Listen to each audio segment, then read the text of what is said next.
Hi guys, we're really excited that you could join us today on this session. This is our first virtual marriage seminar, and we'll be dealing with his and her needs because needs are so key to a healthy marriage. This session is meant for us to discover those needs and then to empower you on how to meet those needs. So we're looking forward to a great time and you will be blessed. All right, let's get going.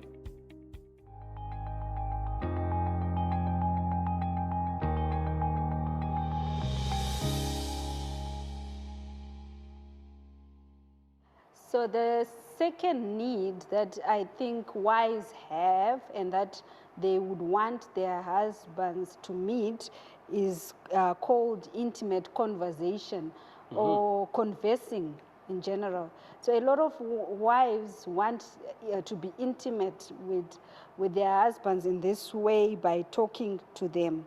So you realize that a lot of the times when couples start dating, it is easy for a man to talk a lot. The reason why men talk a lot when they are dating is because they are on a fact-finding mission. And what I mean by this is that a lot of men, they want to marry the right woman. So during this stage, they really want to get to know their girlfriend and say, is she a perfect fit for me? Is she able to be maybe the mother of my children? Would I want her to be in my space all the time? So you will find that a lot of men, they will ask about their partner's family, their childhood, their interests, all those sort of things, because they want to really get to know this woman. Yeah. And on the other hand, you will find that during the dating stage, a woman is really attracted to a man because of the way you'll be talking to her. Because it's like for a woman, when a man talks to her, it's like they care about him. And you know, generally, women talk a lot. They like talking. They like hanging out with their friends and talking. That's what fills up their love tank. And so the reasons behind men and women talking, especially before they get married, is different. The man is on a fact-finding mission. The woman is actually getting attracted to the man because of the way he speaks to her. It's like for us, for example, I'll tell you, when we first started dating, we didn't actually meet first. We started talking on the phone. That's how we started knowing each other.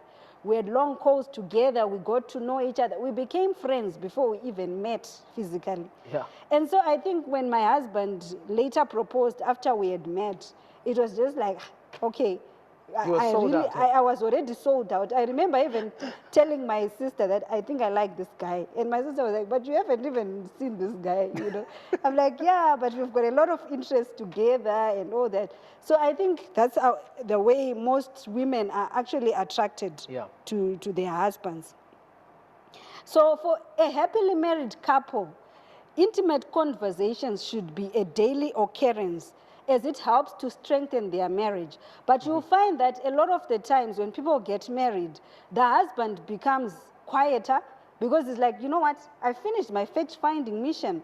I don't need to ask her anymore about where she comes from, what she likes, because I know she's here with me. But for the woman, she starts questioning herself and she starts saying, but you know what? This man used to talk before we got married. What happened? He's now quiet now. Why is he quiet? And that's why a lot of the times you find, I also sometimes do it to my husband when he's just sitting. I'm like, so why are you quiet? Why are you not talking? It's because for women, we find that we feel loved when our husbands converse with us, when they talk to us. So it's important that men learn how to talk to their wives in order for them to be able to meet that need that women have. A study was carried out, and it was found that those who maintained romantic love were those spending 15 hours or more together per week, giving each other undivided attention. So the key word here is undivided attention. So we are not saying that as a couple you need to spend 15 hours together. That's like 2 hours a day. Yes, because sometimes it's impossible because of our work situations, our home environment. But what I could encourage couples is to say, as much as possible, find time together. If you don't spend a lot of time together during the week, even on a weeknight, if at least even 30 minutes together would work. And then on the weekend, then try to have more time on the weekend together, updating each other, talking to each other. Cut out Netflix. Yeah, that Netflix really is one of the things I've seen, that you can just be sitting in the same room, one person on their device, another on their device, watching different movies, and there's no conversation going on. Hey, I've been watching Arrow. Yeah. Yeah. So when you really spend time together, it really, really shows that you care and you are there for your wife. And intimate conversation is so important because it helps an emotional need being met. We have said it again, it's a need for women, and you are meeting this need when you are talking to your wife as a man. So love and intimacy are developed when a couple converse. That intimacy becomes stronger and stronger when you converse. I've seen in the past 2 or 3 years, I think the way we converse, me and my husband, has gone to another level where we can even sleep late talking to each other. And it has really brought us together. And I think it's one thing that really even helped us during this time of COVID, where we would spend time together and talking. And because it was something that we had already started before lockdown started, it just spilled over into lockdown, and lockdown has been such a refreshing time for us because we like talking to each other. And it's important that when you have intimate conversations, you know that it's not sometimes going to be lovey-dovey all the time. Intimate conversations can also be the difficult conversations.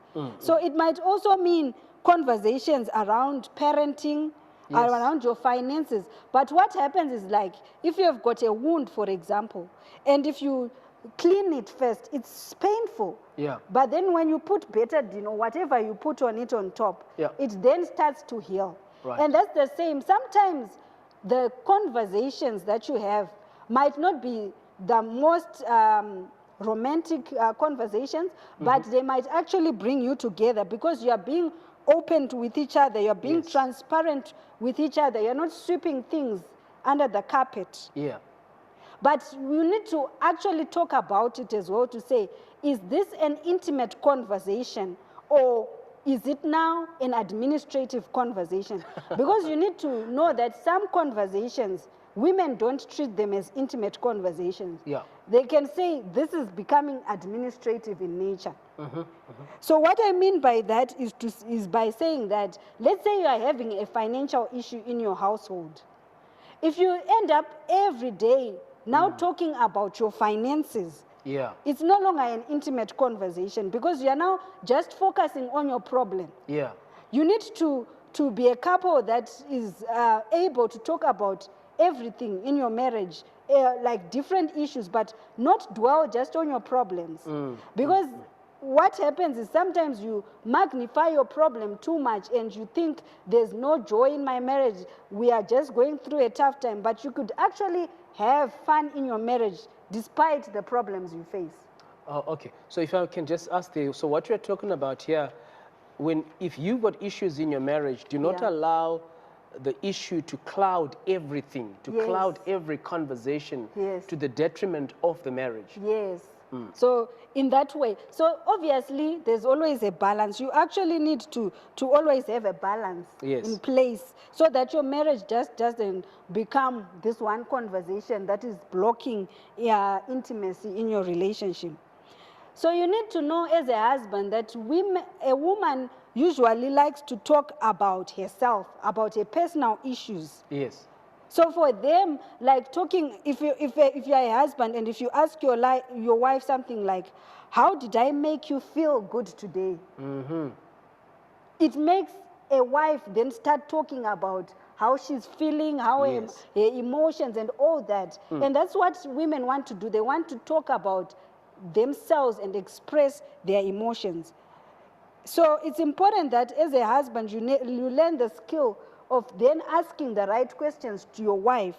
And they need to be open-ended questions. So that is not a one part question, like Or one answer. one answer sort of question. One word Well, yeah, one word answer, like how was your day? And then you say it was good. No, ask a question like, when you were in that meeting, how did you feel today? Mm-hmm. How were your emotions? What were you thinking about and all that? Yeah. And that will help you in your marriage, you know, and strengthen the way you converse. So there are some things that actually destroy intimate conversations in marriage. And one of the things that actually makes conversing in marriage difficult is when there are demands made. So, for example, I'll give an example. If my husband comes to me and says to me, Fadzi, I want you to make supper every day by 6 o'clock. That's a demand. Because he's not giving me an option to respond, to say, okay, like, how can we go about it? Yes. How can I go about it? Because I'm coming back from work at 5:30. I'm not able to start cooking at 5:30 and finish by 6 o'clock. You see, so don't have demands. Ask nicely, be gentle towards your wife when you are asking her for something. Because if you always demand things, it actually spoils conversations. Yeah. It ends up in a fight when people are angry. And it also shows that you're not considering the next person. You're being selfish. Yeah. You're just thinking about your own needs. And also, another thing that destroys intimate conversation is when you show, like your facial expressions show disapproval to what your spouse is saying. For example, if I'm talking to my husband and he starts shaking his head or rolling his eyes, and say, like it tells me that he's actually not placing value on what I have to say. So it's important that when my husband is talking to me, he really pays attention, even if he doesn't agree. You will respond later to say, okay, my wife, I hear what you say, but I don't agree. But if he shakes his head, already it's a disaster. Do I do that? My husband has done it a few times. He has shaken his head, and that has caused fights, you know. No, intense fellowship. It was intense fellowship. It was proper fights, you know. Okay. And the other thing also that actually can destroy intimate conversation is when you express your anger in a harsh way. So when you raise your voice, when you are talking to your husband, for example, Does that happen? I have done it a number of times, and it has also caused major fights where I've raised my voice, you know, when I'm talking to my husband, and my husband is like, Fadzi, your voice is so loud. And I'm like, no. It's not loud. And it's like, no, you're shouting at me. So just be careful about how you talk to each other, because then it really... Thanks for confessing. Yes, I've confessed my sins. Yeah. And another thing that I think I should mention in terms of conversations that really destroys intimate conversation is when there is no vulnerability when you are talking to each other. Yeah. So if you, let's say you are always talking to your wife and you are never vulnerable, you never tell your wife about how you are feeling about your work situation, you are never honest about where you are at. Yeah. Your wife might end up saying, you know what, this guy is not vulnerable. Yeah. Why should I say my issues? Yes. And he doesn't have issues. He's looking like like a saint. He behaves like he's a saint. And I have to always talk about myself and be vulnerable. Yeah. So you need to actually be vulnerable with your spouse as well. And so there are things that actually help to build your conversations so that they become intimate conversations. So when you are having a conversation with your spouse, with your wife, be gentle, use kind words, and talk to each other in a respectful way. When you talk to each other, inform each other about how you are feeling. Talk about your interests. Talk about what you did in the day, like, I was in this meeting, I did this, I did that, then I went to the shops after that and that. Express yourself when you are talking to your spouse. I think we've already mentioned it. Be honest in your conversations. Don't lie to your spouse. Yeah. Learn to investigate by using open-ended questions. We've mentioned it already. And it is also important that you are able to balance the conversations you have with your spouse. So what I mean by this is that when you are in a marriage setup and you are talking to your spouse, you need to be a good listener. Yeah. But you also need to be a good talker. But I like hearing my voice. No. You cannot talk all the time. Even if you are a wife who talks too much, I'm just saying, give your husband a chance to talk. Don't just talk all the time. Don't just be selfish and talk about yourself. Okay. Conversations need not be one-sided. They need to be balanced. It's a monologue. Yes, it's not, yeah, it needs to be a dialogue. Don't interrupt when your spouse is talking. Give them a chance to finish what they have to say. Don't talk on top of your spouse, because it then shows that you are actually not listening to what they have to say, and you don't respect what they have to say. Also learn to talk about what your spouse likes. Yeah. Don't just talk about what you like. Talk about what your spouse likes. I'll give you an example. I love to watch cooking shows, and that's like what I will talk about MasterChef and what I used to, there's a season I used to watch MasterChef and looking and what they are cooking and all. My husband at first didn't really like watching MasterChef. No. And talking about torture. But then in the end, we ended up talking about MasterChef. We started watching MasterChef together, and I think he now used to comment more than me about MasterChef. So we found something common to talk about. Yeah. If your husband likes talking about soccer, watching soccer, if he likes Liverpool, I know there are some Liverpool fans here. If he likes talking about Liverpool, learn to talk about Liverpool. Learn about some of the players in Liverpool so that you have something common that you can talk about. Comfort him when Liverpool loses to Manchester United. Yes, just like comfort him. You see?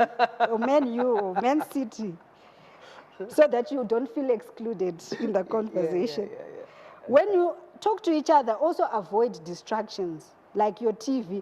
Sometimes we go to restaurants and we see these couples, they are like having dinner together, but they are on their phones. So what's the point of actually doing that? We found ourselves this week with my husband. He was watching the sauna debate, and I was on my phone. We were sitting together.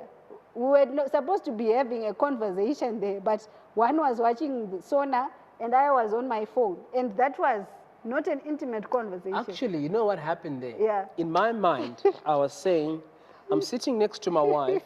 We must be watching sauna together. Okay? So guys, to be honest, this is what happened. So we're watching sauna, right? And she's sitting next to me. And I'm thinking this is intimate because we are watching together.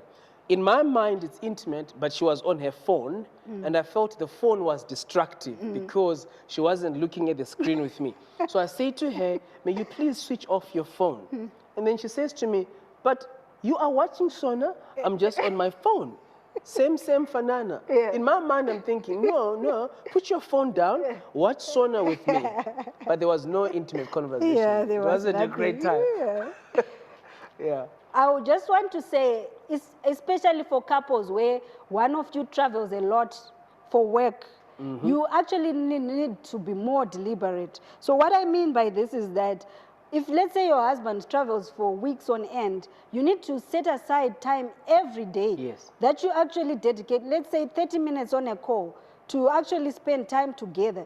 Because if you don't do that, you lose that intimacy. And as I said earlier on, women like to converse. Yeah. And so when you go away and you don't talk to your wife for weeks on end, that disconnect happens, especially with your wife. And then when you come home, you actually need time to reconnect, maybe 3-4 hours that you set aside to say, I want to converse with my wife so that we can reconnect, because a disconnect can take place. But if you don't want that disconnect to take place, then every day be dedicated to it. So what we do, sometimes my husband travels, and what we do is like, he will phone the kids maybe around 5 in the evening and he will talk to them. And then afterwards, around 7 or 8, he will call me. And then we do a WhatsApp video call. We actually see each other. Yeah. We update each other of our day. We talk like how we would talk at home, like our emotions, that meeting I went to and all that. And that keeps us connected so that when my husband comes back, you know, we can reconnect, and it's not easy. It's not like we have to crank up, we have to preheat the oven. We keep hitting the oven, We keep even when we hitting are it. away. Yes. Okay. So I think I'm done. I don't know if we're going to do questions now. But just a comment, I sent out a resource called Marriage Assessment Tool. Yeah. It's a great conversation starter. Yeah. Just look at those first 15 questions. Yeah. They really go into your space, you know, Yeah. emotionally and where you are, and very, very important. Now, guys, with your permission, I want us to just discuss a little bit. We'll just do a popcorn style. We won't go into 5 minutes of discussion, but whatever stood out for you, but there are questions that will come out as well around this. So let's just converse a little bit. What stood out for you around this matter? The platform is open. The platform is open for anyone who wants to jump in. Intimate conversations.